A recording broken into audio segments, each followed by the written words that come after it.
Donc l'idée, c'est qu'on serait toujours sur des vidéos simples, toutes simples, très simples. Juste un travail de moi sur moi, plutôt. L'idée, c'est que peu importe que j'en envoie 50 ou 60, peu importe que l'idée que je propose, elle vous convienne ou pas.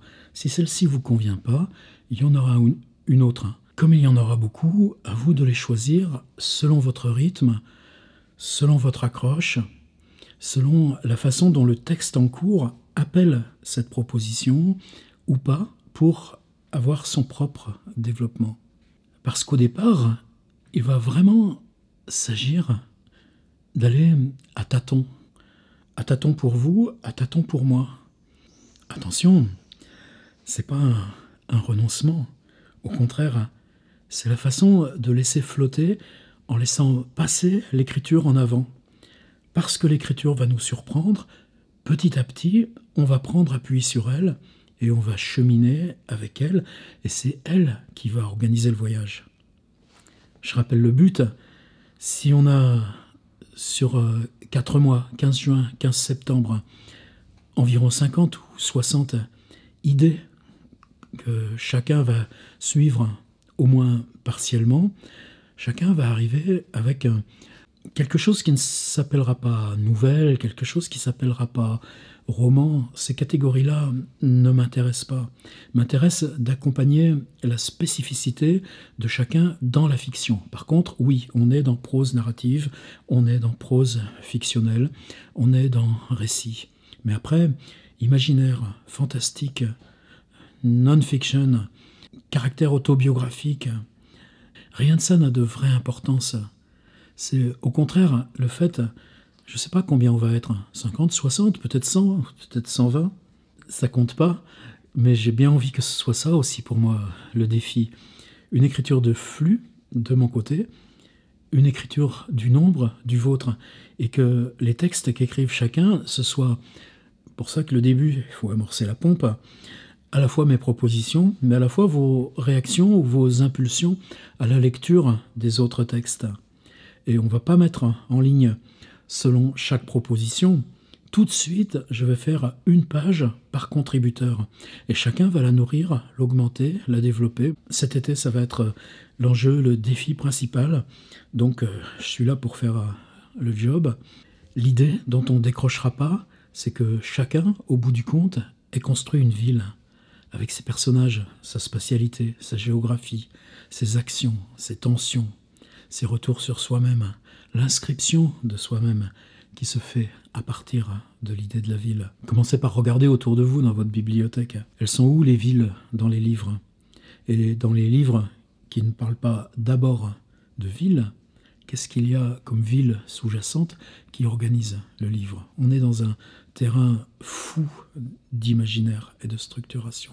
Alors on y va. C'est une des portes de départ. C'est la première porte de départ que je veux vous proposer. Mais comme dans toute ville, il va y en avoir plusieurs des portes.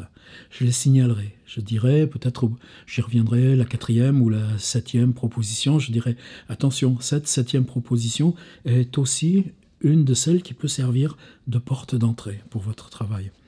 Là, aujourd'hui, je voulais juste vous proposer quelque chose de très simple. L'idée intérieure, sans rien se demander d'autre. Et je vais essayer, moi, de ne pas sans cesse me justifier avec des textes existants, des auteurs existants. Jusqu'ici, j'ai toujours travaillé en prenant appui sur des auteurs.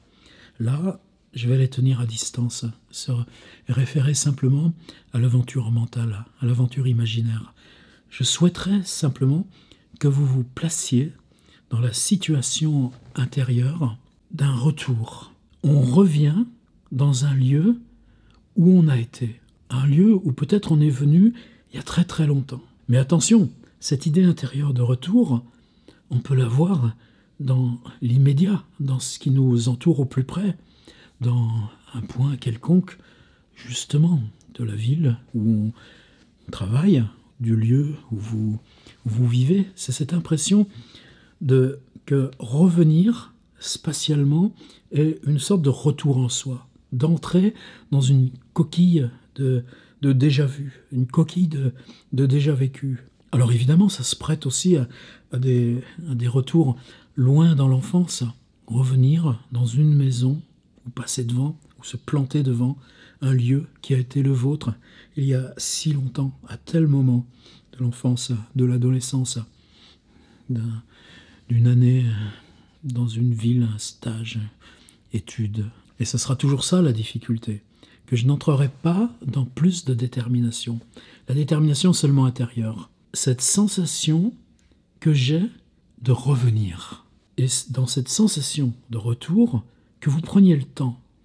Prendre le temps de dire, si je m'ancre au plus profond de cette sensation, qui revient aussi souvent dans les rêves, dans certains rêves récurrents, quels sont les 2, 3, 4 lieux précis, loin dans la mémoire, tout de suite dans le présent, liés à un moment particulier d'intensité, 3 semaines à Prague en 1979 pour moi, qui font que j'ai cette sensation-là, de revenir dans ce lieu qui a été important. Et pas plus.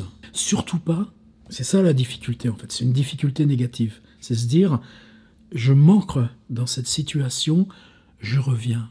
Mais dans ce « je reviens », ne pas se dire « qu'est-ce que ça va donner dans 3 mois si je dois mettre… » Non, non, non, non. Tout ça va se mettre une petite pièce floue à un endroit, petite pièce floue à un endroit, petite pièce floue à un endroit.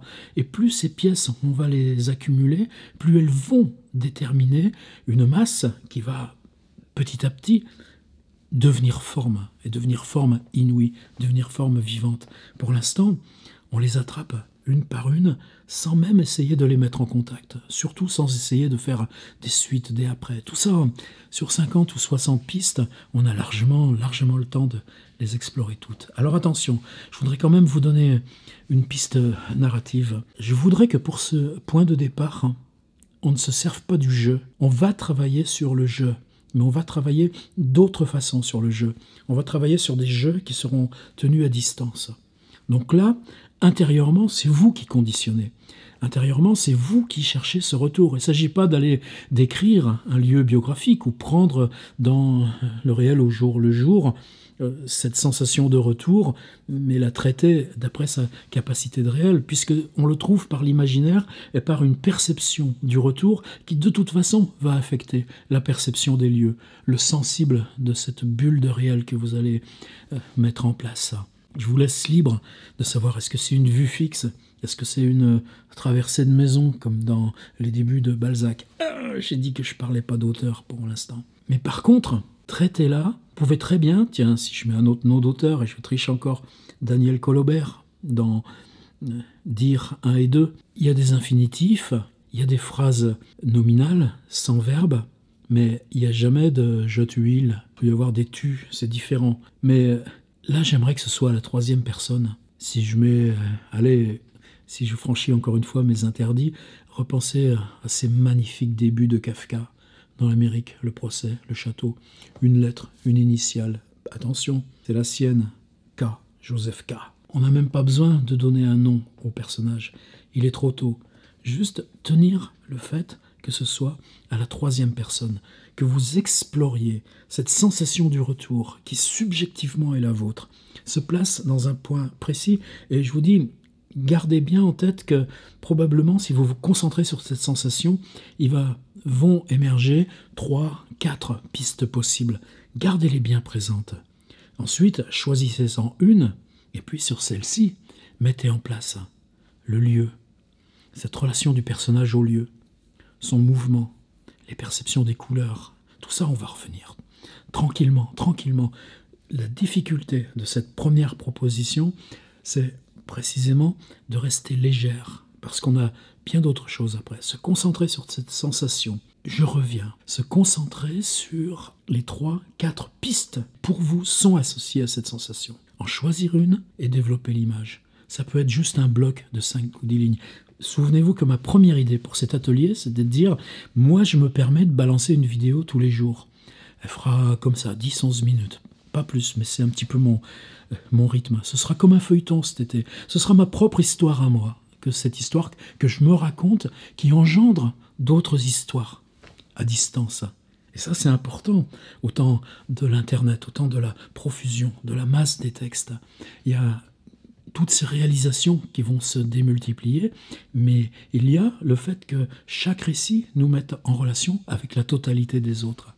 Ça va être ma part de récit. Donc cette première idée était que une fois que vous êtes concentré sur ce que je viens de vous dire, il suffit de 20 minutes pour écrire. Si ensuite vous voulez développer plus, mais je préférerais que le contrat qu'on passe ensemble, le pacte de développement, le pacte de surprise, ce soit que 50 fois 20 minutes, ça va nous emmener dans quelque chose d'incroyable, comme tous ces bouquins géants qui sont des livres viles. Il y en a plein là qui m'entourent depuis un mois. Mais on a bien le temps de s'en reparler. C'est ma première vidéo.